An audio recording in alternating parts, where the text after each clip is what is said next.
Dear students, gravitation के lecture number 3 में आप सभी का स्वागत है। डियर स्टूडेंट्स, आज के इस वीडियो में हम बात करेंगे न्यूटन लॉ ऑफ ग्रेविटेशन के बारे में। न्यूटन लॉ ऑफ ग्रेविटेशन ऐसे तो काफी इंटरेस्टिंग सा टॉपिक है। आई होप आपको पढ़ के मजा आएगा। चलिए टाइम को बिना वेस्ट किए लेक्चर को स्टार्ट। आइए सबसे पहले समझते हैं ये लॉ का क्या कहना है। It is law of gravitation, Newton law of gravitation क्या कहना चाहता है, इसको डिफाइन करते हैं। ठीक है, तो अकॉर्डिंग टू दिस लॉ, इस लॉ के मुताबिक इस लॉ का ये कहना है कि every object in the universe, every object in the universe attracts every other object, every other object with the finite force, definite force, right? मतलब ये लॉ क्या कहना चाहता है, हर एक ऑब्जेक्ट जो है इस यूनिवर्स में वो हर एक ऑब्जेक्ट को अट्रैक्ट करना चाहता है। करेक्ट है, ये है बेसिकली। तो इसका हाफ पार्ट है। इसका आगे का स्टेटमेंट क्या कहता है कि हर एक ऑब्जेक्ट बेसिकली क्या कर रहा है। पहली बात तो कि हर एक ऑब्जेक्ट, जितने भी ऑब्जेक्ट यूनिवर्स में प्रेजेंट है, तो सब बेसिकली क्या करना चाहते हैं, एक दूसरे ऑब्जेक्ट को अट्रैक्ट करना चाहते हैं। कैसे अट्रैक्ट करना चाहते हैं? With the help of certain amount of force. कुछ फोर्स के साथ वो लोग अट्रैक्ट करना चाहते हैं। ठीक है, और वो फोर्स कितना होगा, उसका मैग्नीट्यूड कितना होगा, उसको आगे दे रखा है। आगे क्या दे रखा है? And This force is directly proportional to the product of the two masses and inversely proportional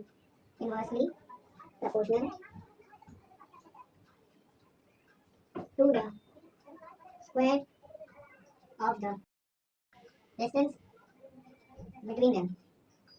ये बहुत ही लंबा चौड़ा सा डेफिनेशन between them. आइए सबसे पहले इसको रीड करते हैं। क्या कहना चाह रहा है? Every object in the universe attract every other object with definite force. ठीक है, आगे क्या कहता है? And this force is directly proportional to the product of the two masses. ठीक है, product of the masses and inversely proportional to the square of the distance between. ये टू चाहे तो हटा भी सकते हैं, मतलब ये क्या अननेसेसरी लिख के रखा है मैंने। ठीक, तो ऐसे लिख सकते हैं कि this force is directly proportional to the product of the masses and inversely proportional to the square of the distance between। Correct है, ये बेसिकली डेफिनेशन है इसका, इस लॉ का। ठीक, अब इसको आप समझते हैं एक डायग्राम के थ्रू। ठीक है, आपको ज्यादा क्लैरिफिकेशन मिलेगा। तो यहाँ पे एग्जांपल लेते हैं। ठीक, एग्जांपल में दो मास कंसीडर करते हैं। तो सबसे पहला डायग्राम में ये दे रखा है, ये है हमारा, ये एक ऑब्जेक्ट है, इसका मास है m1।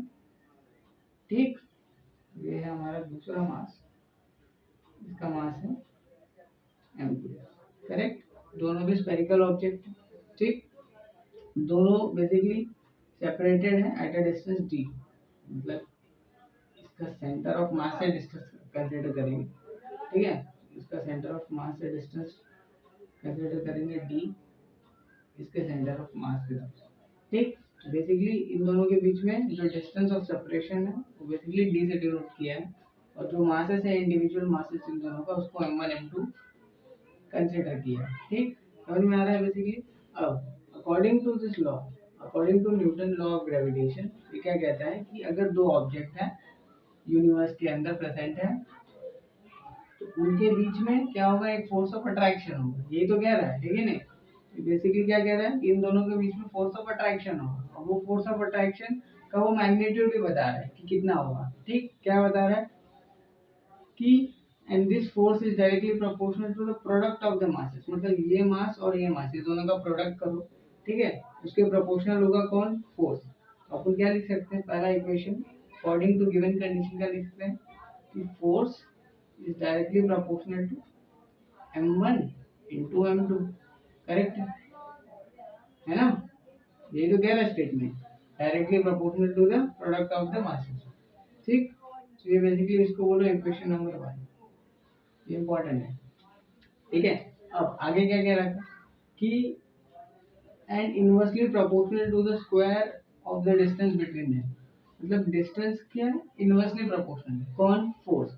ठीक है, फोर्स यहाँ से लिख सकते हैं is inversely proportional to the square of the distance between, मतलब डिस्टेंस का आपको स्क्वायर करना पड़ेगा। ठीक है, तो यहाँ पे मैंने स्क्वायर कर दिया। अब ये इसको बोल दो इक्वेशन नंबर 2। अब ये दोनों में देखो फोर्स का वैल्यू दिया है, तो फोर्स का वैल्यू अपन क्या कर सकते हैं, कॉमन लिख सकते हैं। ठीक है, तो यहाँ से क्या लिख सकते हैं, फ्रॉम इक्वेशन 1 एंड 2, 1 एंड 2 क्या लिख सकते हैं, force is directly proportional to the product of the mass m1 m2 and ये d स्क्वायर। ठीक, तो ये बेसिकली क्या है, हमारा फोर्स है, अमाउंट ऑफ फोर्स। ठीक, प्रोडक्ट ऑफ द मासेस का बेसिकली डायरेक्टली प्रोपोर्शनल है और इनवर्सली प्रोपोर्शनल है square of the distance between है। ठीक है, अब ये जो है ना, ये क्या कि ये जो इनवर्सली प्रोपोर्शनल है ना स्क्वायर ऑफ द डिस्टेंस का, तो बेसिकली ये क्या है, इसी को हम लोग बोलते हैं, इसको एक दूसरा नाम है, इसको हम बोलते हैं inverse square law. Inverse square law, ये काफी इंपॉर्टेंट सा लॉ है। ठीक है, ये क्या कहता है, अकॉर्डिंग टू दिस लॉ कि जो फोर्स है वो इनवर्सली प्रोपोर्शनल होता है डिस्टेंस के। ठीक है, तो ये जो है ना, ये फोर्स ये इनवर्सली प्रोपोर्शनल होता है डिस्टेंस के स्क्वायर के। ठीक है, तो इसी लॉ को हम क्या कहते हैं, इनवर्स स्क्वायर लॉ। इनवर्स क्यों, क्योंकि इनवर्सली प्रोपोर्शनल है। स्क्वायर क्यों, क्योंकि डिस्टेंस का स्क्वायर किया है। समझ में आई बात, सिंपल है, तो इसको क्या बोलते हैं, इनवर्स स्क्वायर लॉ। समझ में आया। अब यहाँ पे क्या है, प्रोपोर्शनलिटी साइन, इसको हटाना पड़ेगा। हटाएंगे तो कैसे हटाएंगे, इक्वालिटी लगी। ठीक है, यहाँ से क्या होगा, इसको हटाएंगे, इसको हटाएंगे, क्या आएगा, एक कांस्टेंट आएगा। उस कांस्टेंट को हम लोग बोलते हैं जी, कैपिटल जी। ठीक है, क्या होता है ये बताते हैं। ठीक, ये D square as it is. अब तो ये बेसिकली हमारा है फोर्स का इम्पोर्टेंस सा एक फॉर्मूला, और इसको हम करेंगे नोट, इसको हम करेंगे नोट। समझ में एक बार। अब यहाँ पे जो टर्म्स हैं, सारे टर्म्स, ये जो जी है बेसिकली इसको हम बोलते हैं यूनिवर्सल ग्रेविटेशनल कांस्टेंट। ठीक है, इसका एक वैल्यू होता है, कांस्टेंट वैल्यू। कैसे आता है, कैसे डिटरमाइन करते हैं, वो भी मैं आपको बताता हूँ। ठीक है, तो इसको सबसे पहले करेंगे नोट। यहाँ पे जो जी है बेसिकली, यहाँ लिख सकते हैं where G is equal to universal gravitational constant. समझ में आया, कांस्टेंट है, इसका एक वैल्यू होता है, कितना होता है मैं बताता हूँ। ठीक है, अब ध्यान से देखिए, ये जो इम्पोर्टेंट ये जो फॉर्मूला है फोर्स का, अब इसको हम यहाँ लिखते हैं। ठीक, तो ज़्यादा अच्छे से क्लियर आएगा।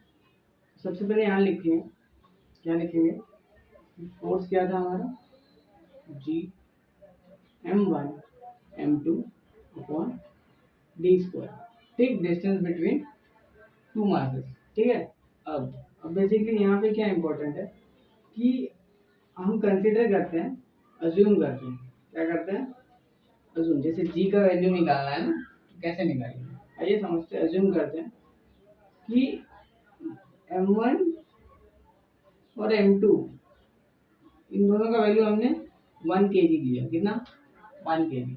सही है। अब और हमने क्या अज्यूम किया कि लेट, ये अज्यूम किया पहला चीज, और नेक्स्ट क्या अज्यूम किया कि और डी का डिस्टेंस जो है बेसिकली वो 1 मीटर है। कितना है, ऐसा यूनिट्स में ले रहे हैं, 1 मीटर है। अब ये सारे वैल्यूज को बेसिकली अगर हम फॉर्मूले में सब्स्टिट्यूट करेंगे तो होगा क्या, तो force is equal to capital G, that is universal gravitational constant, into product of the masses, है कि नहीं। तो वो m1 की जगह पे आ जाएगा 1, क्योंकि m1 का मास कितना है, 1 kg। और नेक्स्ट m2 का मास कितना है, ये भी है 1 kg। नेक्स्ट डिस्टेंस का स्क्वायर यानी 1 का स्क्वायर।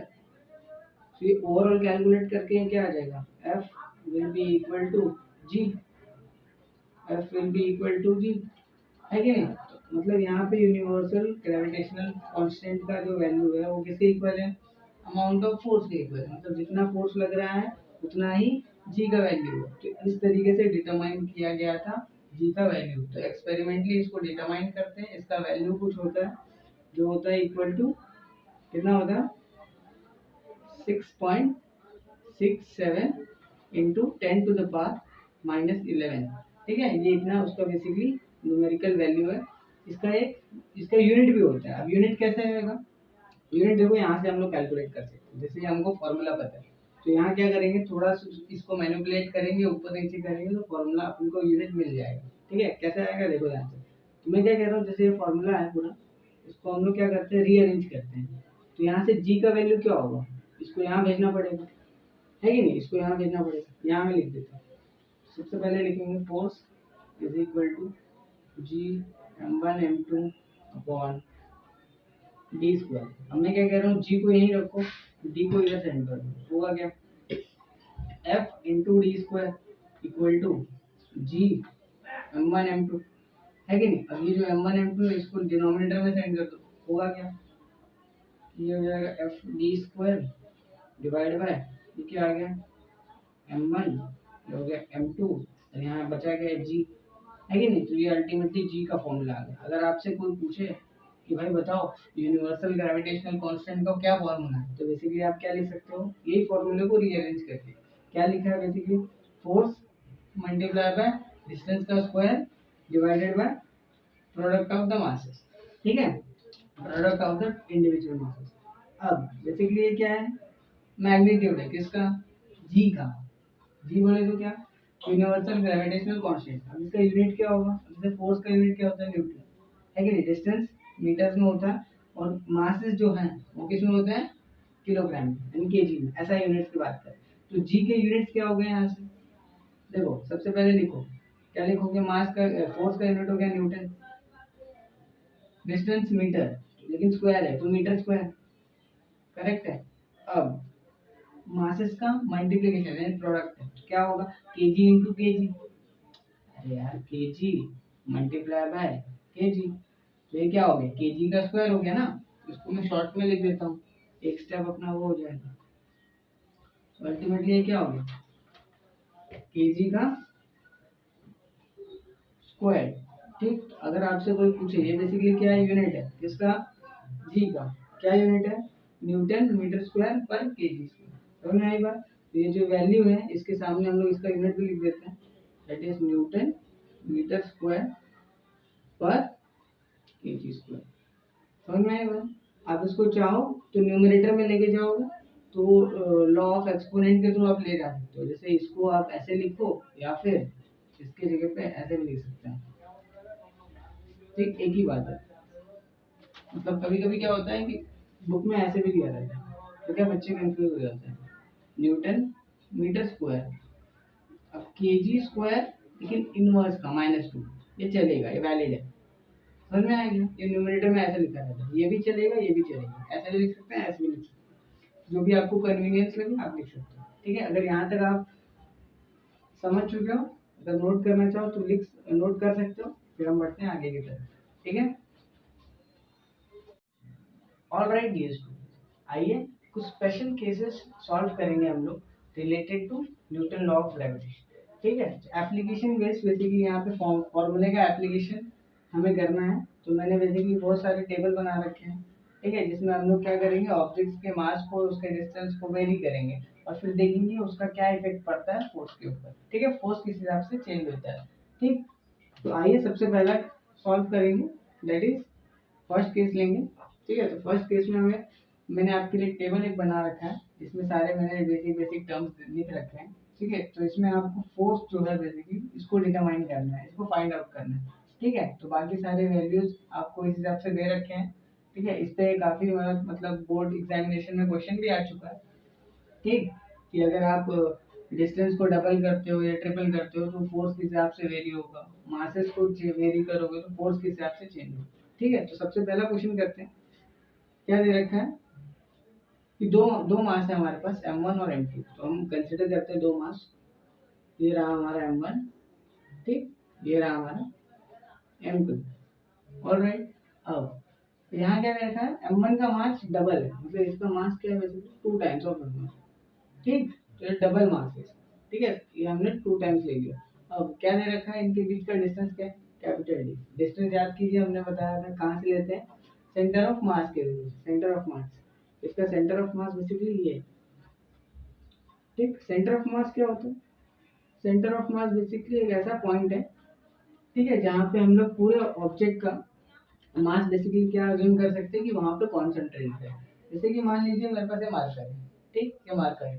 अब ये मार्कर बेसिकली क्या, अगर मैं यहाँ पे इसके एकदम बीच में इसको होल्ड करना चाहूँ, तो देखिए ये रेस्ट पे एक मिनट गिर गया, ठीक है। तो अगर मैं इसके एकदम सेंटर पे, ठीक, सेंटर से थोड़ा यहाँ पे इसे अज्यूम करना चाहूँ, देखो आप देख सकते हो, आप लोग ट्राई भी कर सकते हो पेन से, ठीक। तो देखिए ये क्या है, नहीं गिर रहा है, ठीक है, क्योंकि ये सेंटर पे है। मतलब इसके इस पर्टिकुलर पॉइंट पे हम लोग क्या अज्यूम कर सकते हैं, इसका पूरे ऑब्जेक्ट का जो मास है यहाँ पे कॉन्सेंट्रेट है। समझ में आई बात, ठीक। अगर मैं इस पॉइंट को चेंज कर रहा हूँ, जैसे मान लीजिए यहाँ लेके जाता हूँ, तो बेसिकली गिर जाता है कि नहीं, क्योंकि वहां पे क्या है, वहां पे उसका पूरा मास नहीं है। समझ में आ रही है बात, बेसिकली ये पॉइंट जो है, ये जो पॉइंट है, ठीक है, जहाँ पे हम पूरा ऑब्जेक्ट का मास कॉन्सेंट्रेटेड अज्यूम कर सकते हैं, तो उस पर्टिकुलर पॉइंट को ही हम लोग क्या कहते हैं, सेंटर ऑफ मास। समझ में आई बात, ठीक है। अब तो ये यहाँ पे हम लोग क्वेश्चन पे आते हैं। क्वेश्चन क्या दे रखा था, मास 2m दिया था, एक का m2 है, ठीक है। अब नेक्स्ट चीज क्या दे रखा है, कैपिटल डी, ठीक, डिस्टेंस दिया है। अब हमें पूछा क्या, फोर्स कैलकुलेट कर, कैसे कैलकुलेट करेंगे, वही हमारा फॉर्मूला, ठीक है, प्यारा सा। क्या फॉर्मूला है हमारा, यहाँ लिख सकते हैं, वी नो दैट, हमें क्या पता है कि force is equal to G m1 m2 upon D square. ये हमारा स्टार इक्वेशन, इक्वेशन नंबर 1 इसको बोलते हैं, क्योंकि ये हमारा फॉर्मूला है। समझ में आई बात। अब हमें केस क्या दे रखा है, ये हमें इसके हिसाब से फॉर्मूले को लिखना है। तो इस ये फर्स्ट केस है, इसलिए मैं इसके फोर्स को F1 डिनोट करता हूँ, ठीक है। तो ये जो अभी ये इसको मैंने F1 फोर्स बोल दिया, ये हमें कैलकुलेट करना है, ठीक है। कैलकुलेट करना है, कैसे कैलकुलेट करेंगे, देखो यार, इसका फॉर्मूला क्या हो जाएगा, जी। अब m1 की जगह पे देखो मास क्या दे रखा है, ट्वाइस ऑफ m1, तो यहाँ पे हमें मास क्या लिखना पड़ेगा, 2 टाइम्स ऑफ m1। समझ में आई बात, ठीक। अब नेक्स्ट क्या दे रखा है, mass of second object, mass of second object क्या था, वो as it is, that was m2। समझ में आई बात। डिस्टेंस कितना है, दैट इज स्मॉल डी, ठीक है, तो स्मॉल डी का स्क्वायर लेंगे, ऑलराइट। अब तो यहाँ पे अगर इस पर्टिकुलर फॉर्मूले को मैं थोड़ा सा मैनिपुलेट करूँ, आगे पीछे करूँ, रीअरेंज करूँ, तो क्या होगा, देखो ध्यान से, फोर्स जो है किस तरीके से चेंज होगा। ये 2 जो है इसको मैं बाहर निकाल देता हूँ, ठीक। अभी अंदर क्या हो गया, जी, यहाँ क्या है, m1, ये है हमारा m2, और ये क्या बचा, डी स्क्वायर। समझ में आई बात। अब ये जो फॉर्मूले में, इस पर्टिकुलर फॉर्मूले में जो हमें मिला है, ये वाला जो पार्ट था, कौन सा वाला, ये वाला रीजन, ये वाला कहीं तो देखा देखा सा लग रहा है कि नहीं, देखा देखा सा लग रहा है ना। ये बेसिकली कौन सा फॉर्मूला है हमारा, इक्वेशन नंबर 1। ये क्या है, इक्वेशन नंबर, मतलब इस पूरे टर्म की जगह पे मैं f लिख सकता हूँ, है कि नहीं, क्योंकि ये इसकी इक्वल है, ठीक। तो यहाँ से क्या लिख सकते हैं, f1 जो होगा वो होगा ट्वाइस ऑफ इस पूरे की जगह पे आगे f। समझ में आएगा, मतलब जो ऑब्जेक्ट में हमने जो चेंज किया था उसके मास में, उस हिसाब से हम देख रहे हैं फोर्स क्या हो गया है, डबल हो गया, ठीक। फोर्स क्या हो गया, जैसे मास को, अगर एक ऑब्जेक्ट का मास को हमने डबल किया, तो फोर्स क्या हो गया, डबल हो गया, ठीक है। आई बात समझ में। तो इसको हम यहाँ लिख सकते हैं, फोर्स क्या हो जाएगा, ट्वाइस ऑफ एफ हो जाएगा। समझ में आई बात, ठीक है। अब अगर आप इसे नोट करना चाहें कर सकते हैं, फिर हम सॉल्व करते हैं सेकेंड वाला, ये हमारा था फर्स्ट वाला। समझ में आई बात। अब हम सॉल्व करते हैं हमारा सेकेंड क्वेश्चन, ठीक। आइए इसी में सॉल्व करते हैं हमारा सेकेंड वाला, ठीक है। सेकेंड वाला क्वेश्चन में कैसे दे रखा है, हमें क्या दे रखा है, पहले वाले ऑब्जेक्ट का मास इज m1, ठीक है। सेम सेम सेम तरीका रहेगा, सेम प्रोसीजर, मतलब ये हमारा था मास m1, ठीक। दूसरा मास है हमारा m2, लेकिन इस बार m2 का मास वेरी किया है, चेंज किया है, दैट इज हाफ कर दिया है। समझ में आई बात। तो वही फॉर्मूला लगेगा, इन दोनों के बीच का डिस्टेंस वही अपना सेंटर ऑफ मास है, कितना हो जाएगा, d। समझ में आई बात, अब इसे आप इस तरीके के क्वेश्चन बेसिकली कॉम्पिटेटिव एग्जाम्स में बहुत ज़्यादा आते हैं, समझ में आई बात।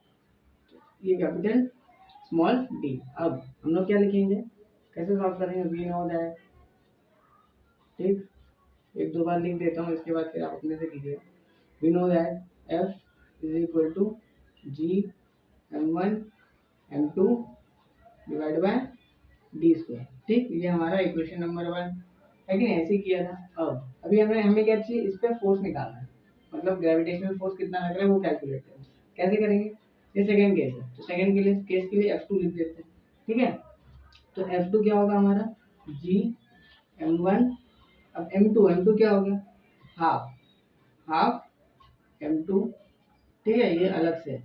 नेक्स्ट d का स्क्वायर एज इट इज, सही सही है, समझ में आएगा। अब इसको थोड़ा सा मैनिपुलेट फिर से करेंगे, क्या हो जाएगा, ये हाफ को बाहर ले लेंगे, तो ये हाफ इधर आ गया। अब अंदर क्या बचा, जी m1 m2 divide by D square, ठीक, तो ये हाफ हो गया, लेकिन ये क्या था हमारा, वही फिर से इक्वेशन नंबर 1 से देखेंगे तो हाफ आ जाएगा, हाफ टाइम्स क्या आएगा, ये हमारा कैपिटल, समझ में आएगा, ये हमारा है सेकेंड फोर्स कितना हो गया, मतलब अगर हम देख रहे हैं अगर मास को हाफ कर देंगे तो फोर्स भी हाफ हो जाएगा, आई बात समझ में, फोर्स क्या हो जाएगा, हाफ टाइम्स हो जाएगा, समझ में आई बात। इस तरीके से सेकंड में मिल गया। अब हम सॉल्व करते हैं थर्ड वाले में क्या है, डिस्टेंस को वेरी किया है, आई बात समझ में, इसे आप लिखना चाहें लिख सकते हैं। सॉल्व करते हैं थर्ड वाला, कैसे करेंगे, ये m1, दूसरा मास क्या है हमारा m2, ठीक, अब डिस्टेंस क्या कर दिया है, डबल कर दिया, मतलब ये 2 टाइम्स ऑफ d हो गया, समझ में आई बात, इसको 2 टाइम्स कर लो, 2 टाइम्स ऑफ d, ठीक, 2 टाइम्स ऑफ d हो गया। अब यहाँ क्या आएगा, 2 टाइम्स ऑफ d का स्क्वायर हो जाएगा, कहाँ पे, यहाँ पे 2 टाइम्स ऑफ d का स्क्वायर, ये चाहो तो ब्रैकेट हटा सकते हो, समझ में आई बात, ब्रैकेट्स को हटा सकते हैं ऐसे, यहाँ क्या आएगा m1 m2, ठीक है। अब 2d का द होल स्क्वायर होगा, मतलब ये ऐसा होगा, ठीक, तो 2 टाइम्स ऑफ d का द होल, अब तो 2 टाइम्स ऑफ d का द होल स्क्वायर करेंगे तो क्या होगा, क्या होगा कि यहाँ हो जाएगा, ये 2 का स्क्वायर क्या हो जाएगा, 4 हो जाएगा, 4 हो जाएगा ना, ठीक। अब ये हाफ हटाना पड़ेगा पहले वाले का, ठीक है। अब यहाँ पे देखो ये कांस्टेंट में क्या है, 4 है, 1/4 है, तो इस 1/4 को बाहर लेंगे, 1/4 बाहर आ गया, बाकी का ये क्या बचेगा, ये वाला पार्ट, यहाँ से यहाँ तक ये एफ है, समझ में आई बात। तो इस तरीके से थर्ड केस हम लोग जब सॉल्व करेंगे तो F3 लिखो, तो F3 कितना हो जाएगा हमारा, 1/4 हो जाएगा, मतलब अगर आप डिस्टेंस को डबल करोगे तो फोर्स जो है 1/4 हो जा रहा है, समझ में आ रही है बात, यही इस फोर्स की ब्यूटी है, फोर्स क्या हो गया, 1/4 हो गया, समझ में आई बात। नेक्स्ट अगर आप डिस्टेंस को हाफ कर दोगे तब देखेंगे क्या होगा, अगर डिस्टेंस को हाफ कर दिया, हाफ में देखो क्या होगा, डिस्टेंस क्या करती है, हाफ कर, हाफ टाइम्स डिस्टेंस, ये क्वेश्चन नंबर 4 कर रहे हैं हम लोग, फोर्थ पार्ट कर रहे हैं, आई बात समझो। फोर्थ पार्ट में क्या हो रहा है, कि ये हमारा equation number 1, we know that f is equal to this, तो हम क्या लिख सकते हैं, f of 4 is equal to, अब क्या होगा, g m1 m2 divided by d का square, d square that is half का डबल स्क्वायर, मतलब डबल स्क्वायर रहेगा, ऐसे नहीं रहेगा, समझ में आई बात, हाफ का डबल स्क्वायर। अब इसको सिंप्लीफाई करेंगे, हमारा एक नया फोर्स मिलेगा दैट इज g, ये क्या होगा m1 m2 तो एज इट इज रहेगा, ये सॉल्व होगा तो कितना आएगा, 1/4 आएगा, 1/4 है कि नहीं, और यहाँ क्या आएगा, d का स्क्वायर। अभी जो 1/4 ये डिनोमिनेटर के डिनोमिनेटर में, तो ये कहाँ जाएगा, अब ये जाएगा अपना न्यूमरेटर में जाएगा, 4 जाएगा पहले, ठीक है। तो ये क्या हो गया, f of 4 is equal to 4 times of capital F, आई बात समझ में, मतलब देखो अगर आपने डिस्टेंस को डबल किया था तो फोर्स जो है 1/4 हो गया था, लेकिन अगर डिस्टेंस को आपने 1/2 यानी हाफ कर दिया तो फोर्स क्या हो गया, 4 गुना बढ़ गया, समझ में आ रही है बात, फोर्स क्या हो गया, 4 गुना बढ़ गया, 4 टाइम्स इंक्रीज हो गया। अगर आप इस पर्टिकुलर मतलब ये इस इम्पोर्टेंट फॉर्मूले का फील लेना चाहते हैं तो इसको आप प्रोपोर्शनैलिटी साइन के साथ भी अच्छे से अज्यूम कर सकते हैं। आइए सबसे पहले समझते हैं कि क्या होता है inverse square law of gravitation. ठीक है, तो जैसे कि हमने रिलेशन डिराइव कर रखा था, क्या था कि force is inversely proportional to T square, यही था ना रिलेशन, है कि नहीं। तो हमें इसको बेसिकली क्या करना है, प्रूफ करना है। और ये बेसिकली न्यूटन कैसे इसे इस फॉर्मूले तक पहुंचे थे, समझ में आई बात। उन्होंने बेसिकली केपलर का थर्ड इक्वेशन जो है ना, थर्ड इक्वेशन यानी लॉ ऑफ पीरियड, उसका हेल्प लिया था। कैसे उन्होंने अज्यूम किया था, ठीक है, इस रिलेशन को हम लोग आइए समझते हैं। ठीक, तो इसको डिराइव करने से पहले हमें एक डेरिवेशन करने से, इसे डिराइव करने से पहले हम कंसिडर करते हैं एक पार्टिकल। ठीक है, एक पार्टिकल है जो सर्कुलर पाथ में मूव कर रहा है। कहाँ, एक सर्कल है, जैसे सर्कुलर पाथ है, ठीक है, ये हमारा सर्कुलर पाथ है।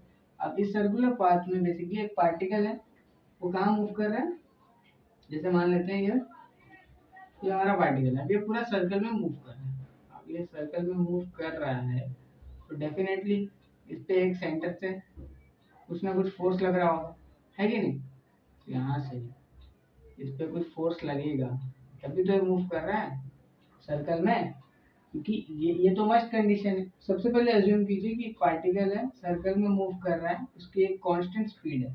ठीक, अगर उसकी एक कांस्टेंट स्पीड है, इसका मतलब क्या, इस तरीके का मोशन करने के लिए एक बेसिकली फोर्स की रिक्वायरमेंट है, और वो फोर्स कैसा होना चाहिए, जो कि सेंटर से डायरेक्टेड होना चाहिए। यही चीज तो हमने देखा था सेंट्रीपिटल फोर्स में, है कि नहीं। अगर एक पार्टिकल सर्कल में मूव कर रहा है तो वहां से बेसिकली उस पर जो फोर्स लगता है वो सेंटर से डायरेक्टेड होता है। तो यहाँ पे भी वही चीज हुआ है, ये पार्टिकल सर्कल में मूव कर रहा है तो इस पे एक फोर्स लगेगा, उस फोर्स को हम क्या बोलेंगे, सेंट्रीपिटल फोर्स बोलेंगे। सही है, क्या बोलेंगे, सेंट्रीपिटल फोर्स बोलेंगे। अब ये कहाँ से डायरेक्टेड होगा, towards the centre of the circle से, सही बात है। अब ये पार्टिकल है, ये v वेलोसिटी से मान लीजिए मूव कर रहा है, ठीक। अब इसका कुछ मास होगा, मास होगा। अब ये जो सर्कल से लेके जो पार्टिकल तक का जो डिस्टेंस है, इसको हम रेडियस बोलते थे, है कि नहीं। तो ये सारे बेसिक टर्म्स हैं। अब इस पे जो फोर्स लगेगा वो एफ फोर्स लगेगा। तो ये सारे वेरिएबल्स को देख के आई होप आपको एक फॉर्मूला याद आ रहा है कि एफ जो जो फोर्स लगता था सेंट्रीपिटल फोर्स, वो कितना होता था, हमने डिराइव किया था mv² अपॉन r। ये जो फोर्स था मैंने कहा था कि इसे नोट करेंगे। तो ये बेसिकली फोर्स जो है, ये फोर्स है, ये कौन सा फोर्स है, सेंट्रीपिटल फोर्स। समझ में आई बात। तो ये इक्वेशन इंपॉर्टेंट है। आइए यहाँ इसके हेल्प से हम क्या करेंगे, डिराइव करेंगे, कौन सा, that is inverse square law. सही है, आइए सबसे पहले लिखते हैं कि force is equal to M V square upon R. सही है यहाँ पे। अब आप ही बताइए, अगर ये पार्टिकल की वेलोसिटी v है, जो टोटल डिस्टेंस ही कितना कवर करेगा, सरकमफेरेंस कवर करेगा ना, इसका पेरीमीटर जितना होगा, है कि नहीं। पेरीमीटर ऑफ सर्कल यानी सरकमफेरेंस ऑफ सर्कल क्या होता है, 2 पाई आर। कितना होता है, 2 पाई आर, है कि नहीं। तो इसकी वेलोसिटी v है, सरकमफेरेंस इसने कितना कवर अप किया है, 2 पाई आर। तो इसको कुछ टाइम लगेगा, है कि नहीं। तो जो टाइम लगेगा उसको हम t बोलेंगे। तो यहाँ से हम लिख सकते हैं वेलोसिटी जो होगा उसका इक्वल टू होगा सरकमफेरेंस, है कि नहीं। तो सरकमफेरेंस मतलब 2 पाई आर, ठीक। अब डिवाइड बाय क्या होगा, कैपिटल टी। ये टी क्या है यहाँ पे, टाइम पीरियड। ये आर क्या है यहाँ पे, याद है वो जो केपलर लॉ में हमारा जो मेन डिस्टेंस होता था, है कि नहीं, सेमी मेजर एक्सिस का। तो ये बेसिकली ये वो आर है। आई बात समझ में, ठीक।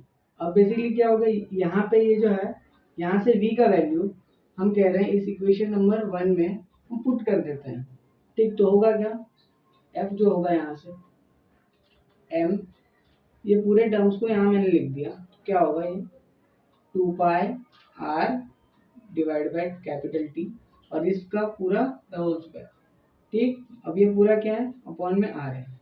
अब इसको सिंप्लीफाई करेंगे, ठीक है, सिंप्लीफाई करेंगे तो क्या हो जाएगा, ये m एज इट इज रहेगा, ये 2 का स्क्वायर यानी कितना हो गया 4, ठीक है, पाई का स्क्वायर, नेक्स्ट r का स्क्वायर, ऑलराइट।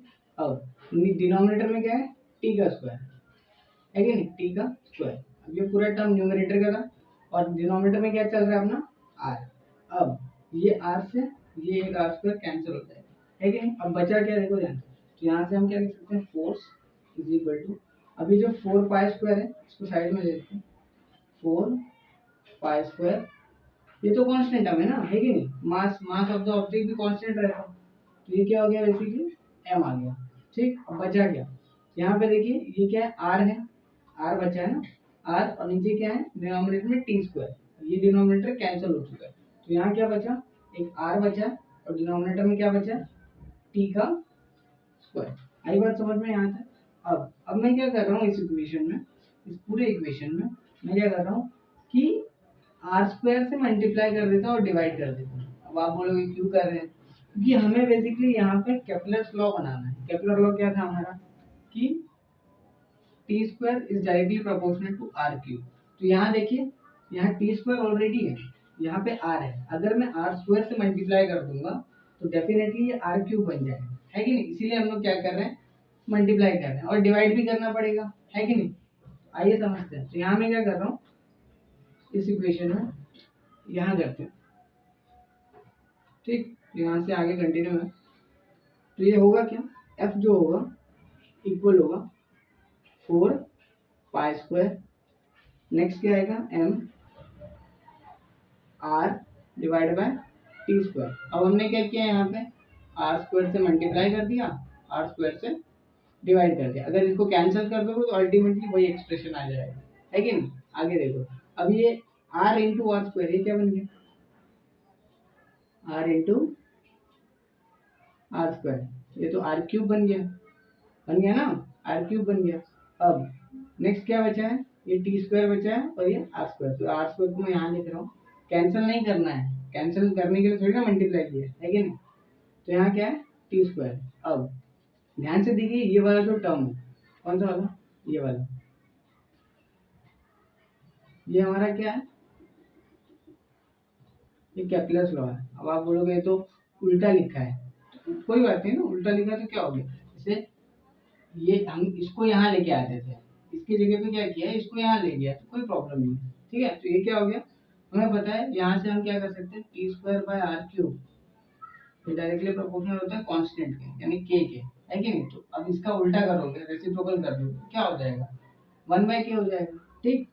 तो ये क्या हो गया, इसकी जगह क्या लिख सकता हूँ, एफ जो है इक्वल टू हो जाएगा, ये सारे टर्म्स एज इट इज रहेंगे, ठीक है। अब ये पूरा जो क्या हो गया 1/k, 1/k मतलब क्या, कांस्टेंट, ये क्या हो गया, यहाँ तो k आ गया। अब यहाँ क्या और बचा, 1/r²। ये आर स्क्वायर को मैंने बेसिकली साइड में लिखा है, ठीक है। अब ये पूरा टर्म जितना भी है, ये पूरा ये वाला, ये सारा चीज क्या है, कांस्टेंट है। 4 क्या है, कांस्टेंट है, नंबर है, चेंज नहीं होगा ना, पाई पाई पाई का एक वैल्यू है, वो भी चेंज नहीं होगा। मास ऑफ द ऑब्जेक्ट भी चेंज है, ये क्या है, ये भी तो कांस्टेंट ही है कि नहीं। तो वेरी क्या हो रहा है, वेरिएबल कौन सा है यहाँ पे, आर स्क्वायर। आर स्क्वायर क्या है बेसिकली, वेरिएबल है, ठीक। तो यहाँ से इस पूरे टर्म को मैं क्या लिख सकता हूँ, कांस्टेंट, यानी कि f is equal to some constant, कुछ तो कांस्टेंट आएगा यहाँ पे, और इनटू 1/r², 1/r², ठीक। अब ये कांस्टेंट है, ये इक्वालिटी है, तो देखो जब ये प्रोपोर्शनैलिटी दिया रहता था हम इक्वालिटी लगा कांस्टेंट लगाते थे, लेकिन अगर हमको प्रोपोर्शनैलिटी चाहिए तो ये हटाना पड़ेगा। तो यहाँ से क्या लिख सकते हैं, f will be directly inversely proportional to 1/r²। तो यही है हमारा ब्यूटीफुल सा relation, that is inverse square law. आई बात समझ में, ठीक है। अगर आप इसे नोट करना चाहें तो डेफिनेटली नोट करना चाहिए, ठीक है। ये वैसे तो डेरिवेशन एग्जाम में नहीं पूछता है, ठीक, लेकिन आपके ये रेफरेंस के लिए कैसे डिराइव होता है इम्पोर्टेंट है, ठीक है। अगर आप इसे नोट करना चाहें नोट कर सकते हैं, फिर हम बढ़ते हैं आगे की। आइए, तो नेक्स्ट टॉपिक इसमें दे रखा है, that is earth gravitational. Earth gravitational force को हम ग्रेविटी भी बोलते हैं, ठीक है, इसको ग्रेविटी के नाम से भी जाना जाता है। ये होता क्या है, ग्रेविटी क्या है, हम लोग यार जूनियर क्लासेस से काफी पढ़ते आ रहे हैं, ग्रेविटी ग्रेविटी होता क्या है एक्चुअली। आइए इसको डिफाइन करते हैं, ठीक है। तो क्या है बेसिकली ग्रेविटी, कि it is a force, it is a force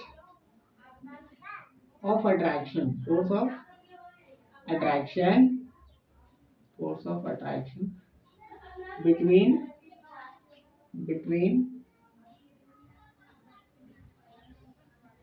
the earth बड़ा इम्पोर्टेंट, अर्थ रहेगा तभी ग्रेविटी एग्जिस्ट करेगी, है कि नहीं? बिटवीन द अर्थ एंड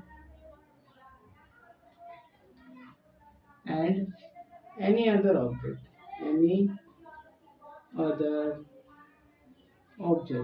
मतलब कोई भी एक अदर ऑब्जेक्ट लो, ठीक है? मतलब यहाँ दो कंडीशन सेटिस्फाई होनी चाहिए, is called gravity, is called gravity बोल सकते हैं या फिर अर्थ ग्रेविटेशनल। आई बात समझ में? तो बेसिकली क्या है अर्थ gravitational force? It is a force of attraction, एक अट्रैक्टिव फोर्स है between the earth and the any other object. मतलब मिनिमम दो ऑब्जेक्ट की रिक्वायरमेंट है फोर्स ऑफ अट्रैक्शन होने की, है कि नहीं? आइए एग्जांपल से समझते हैं कि ग्रेविटी होता है। ठीक, तो यहाँ हम लोग एग्जांपल कंसिडर करते हैं। तो एग्जांपल ये है कि मेरे पास एक यहाँ पे बॉल है, ठीक, क्रिकेट बॉल, ठीक है, क्रिकेट बॉल। अब इसको मैंने क्या किया है कि अपवर्ड डायरेक्शन में ऐसे थ्रो कर दिया, तो होगा क्या कि ऊपर जाएगा, ऊपर जाएगा, ऊपर जाने के बाद क्या होगा, एक सर्टेन हाइट पे स्टॉप हो जाएगा और फिर यहाँ से नीचे फॉल होने लगेगा। यही होगा, यही होगा ना? जब सर बॉल को हम फेंकते हैं तो ऊपर जाता है, एक पर्टिकुलर पॉइंट पे स्टॉप होता है, फिर नीचे आ जाता है। ऐसा क्यों होता है? ये ऐसे मूव करते क्यों नहीं जा रहे हैं, है कि नहीं? नीचे क्यों आ रहा है? क्योंकि यहाँ पे क्या होता है बेसिकली कि अर्थ, इसको जैसे हम ऑब्जेक्ट को ऊपर फेंकते हैं तो अर्थ जो है इसके ऊपर एक फोर्स लगाता है, एक डाउनवर्ड फोर्स लगाता है। समझ में आई बात? अब देखिए जरा, यहाँ पे ये वाला जो पार्ट है, जैसे ये वाला पार्ट, इसको मैं दो पार्ट में डिवाइड करना चाहूंगा, ठीक है? तो ये दो पार्ट में देखो क्या हो रहा है, इसको हम फर्स्ट केस समझते हैं और इसको हम सेकंड केस समझेंगे। ठीक, पहले केस में क्या हो रहा है देखो आंसर। अब हमने वेलोसिटी कहाँ दी है, अपवर्ड, है कि नहीं? तो हमने ऊपर वेलोसिटी दी है, मतलब हम फोर्स लगा रहे हैं इधर अपवर्ड डायरेक्शन में, लेकिन अर्थ कहाँ लगा रही है, डाउनवर्ड डायरेक्शन में, मतलब अर्थ नीचे लगा रही है।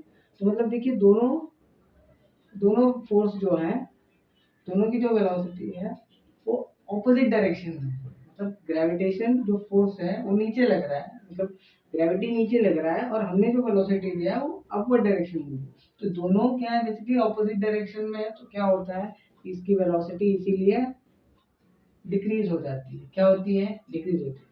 मतलब ये जैसे जैसे जैसे जैसे यहाँ पे डिक्रीज होने के बाद एकदम रेस्ट पे आ जाता है, ठीक, यहाँ पे एकदम मैक्सिमम डिक्रीज होती है, जितना हो सकता है हो जाता है, तो एकदम यहाँ पे क्या आ जाता है, रेस्ट पे आ जाता है। अब यहाँ क्या हो जाता है, जब इसका वेलोसिटी का इफेक्ट खत्म हो गया, खत्म हो गया, तो बेसिकली क्या होता है कि ये जो अर्थ, लेकिन अर्थ का फोर्स तो लगेगा ही ना, जैसे हमने जो वेलोसिटी दिया था यहाँ तक जाके खत्म हो जाता है। लेकिन अब यहाँ क्या होता है, अर्थ का ग्रेविटी तो लग ही रहा है, तो अर्थ का ग्रेविटी खत्म नहीं होता, तो होता क्या है कि यहाँ से यहाँ फिर इसकी वेलोसिटी क्या होती है, यहाँ से यहाँ इंक्रीज होती है। ये बात समझ में?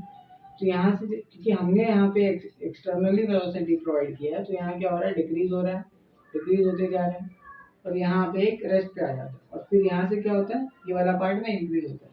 तो अगर आपसे कोई पूछे जो इनिशियल कंडीशन है, तो स्टार्टिंग में क्या होता है, वेलोसिटी डिक्रीज होगी, फिर इंक्रीज, रेस्ट पे आएगी, फिर इंक्रीज होगी, पहले डिक्रीज फिर रेस्ट फिर इंक्रीज।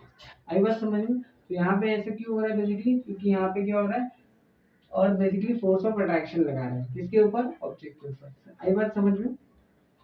ठीक है, और भी एग्जांपल ले लेते हैं, जैसे मान लीजिए और एग्जांपल कंसिडर करते हैं।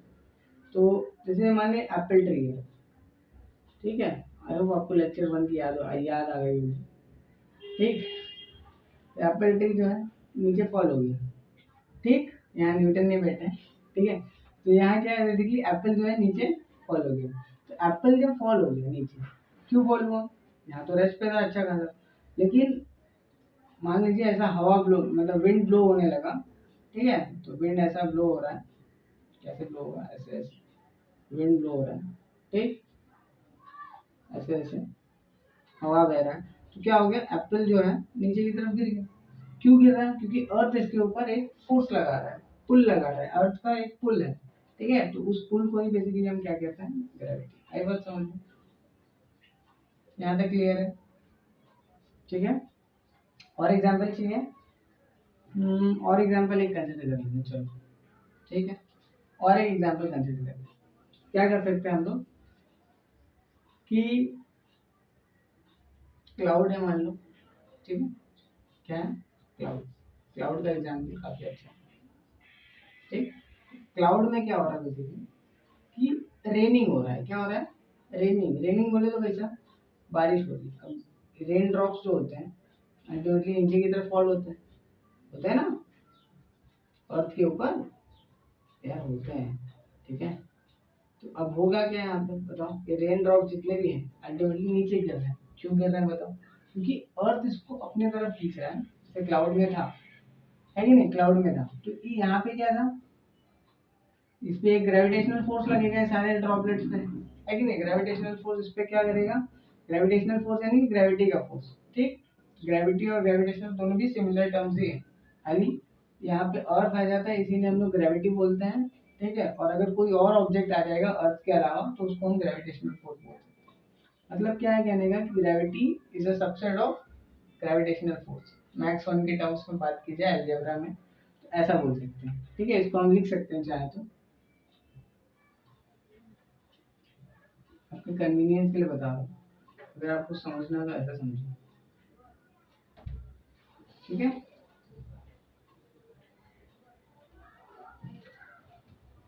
ऐसा, ठीक है, gravity is a subset of gravitation, ठीक।